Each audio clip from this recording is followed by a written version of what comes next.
আসসালামু আলাইকুম। টপ নিউজে স্বাগতম। জানিয়ে দিচ্ছি এই মুহূর্তে আমাদের হাতে থাকা সর্বশেষ সংবাদ আপডেট। শুরুতেই থাকছে নেপালের সাবেক প্রধানমন্ত্রীকে মারধর, উদ্ধার করল সেনাবাহিনী। এরপরে থাকছে মন্ত্রীদের জন্য 60টি গাড়ি কেনার প্রস্তাব বাতিল, ডক্টর সালেউদ্দিন। আরো থাকছে ভোট গণনায় কারচুপির অভিযোগ করলেন আবিদ সহ 2 প্রার্থী, টিএসসিতে উত্তেজনা।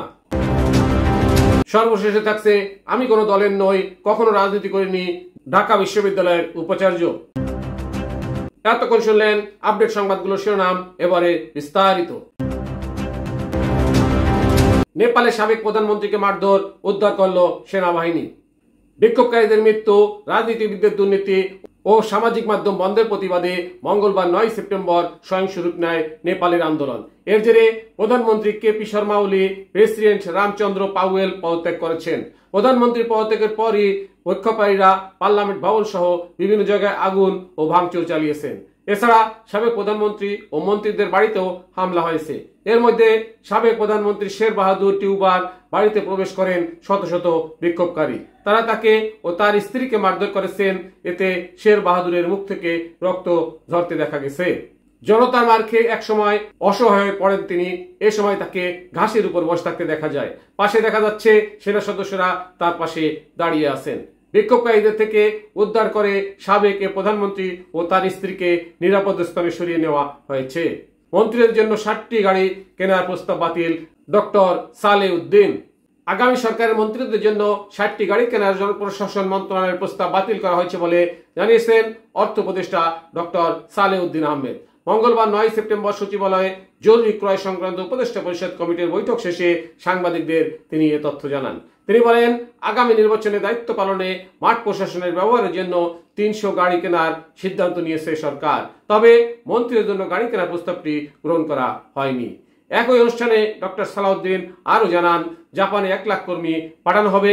জাপানি ভাষা জানলেই চাকরির সুযোগ মিলবে, পাশাপাশি যে কোনো দক্ষতা থাকলে অগ্রাধিকার দেওয়া হবে।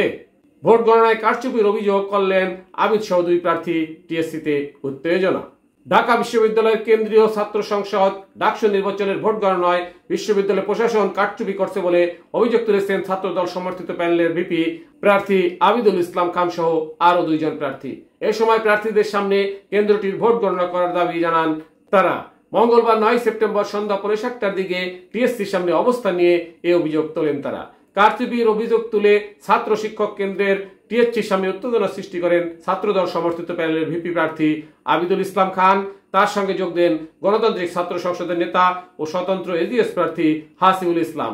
এছাড়াও ছাত্রদলের ঢাকা বিশ্ববিদ্যালয় শাখার সাধারণ সম্পাদক নাহিদুজ্জামান শিপন সহ ছাত্রদলের নেতারা সেখানে উপস্থিত ছিলেন। আমি কোনো দলের নই, কখনো রাজনীতি করিনি, ঢাকা বিশ্ববিদ্যালয়ের উপাচার্য। ঢাকা বিশ্ববিদ্যালয়ের উপাচার্য অধ্যাপক ডক্টর নিয়াজ আহমেদ খানকে ছাত্রদল নেতারা জামায়াতি প্রশাসন আখ্যা দেওয়ার পর নিজেকে অরাজনৈতিক দাবি করে উপাচার্য বলেন, আমি কোনো দলের নই এবং কোনো রাজনীতি করিনি। মঙ্গলবার 9 সেপ্টেম্বর বিকেলে ঢাকা বিশ্ববিদ্যালয় সিনেট ভবনে ছাত্রদল নেতাদের বিভিন্ন প্রশ্নের প্রতিক্রিয়ায় তিনি এ কথা বলেন।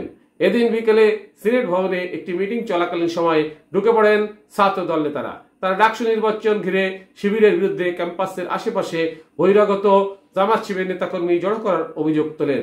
এ নিয়ে উপাচার্যের মুখোমুখি হন সংগঠনটির নেতাকর্মীরা। এরপর সেখানে কিছুটা উত্তপ্ত বাক্য বিনিময় হয়। টপ নিউজ এখনকার মতো শেষ করছি। আল্লাহ হাফেজ।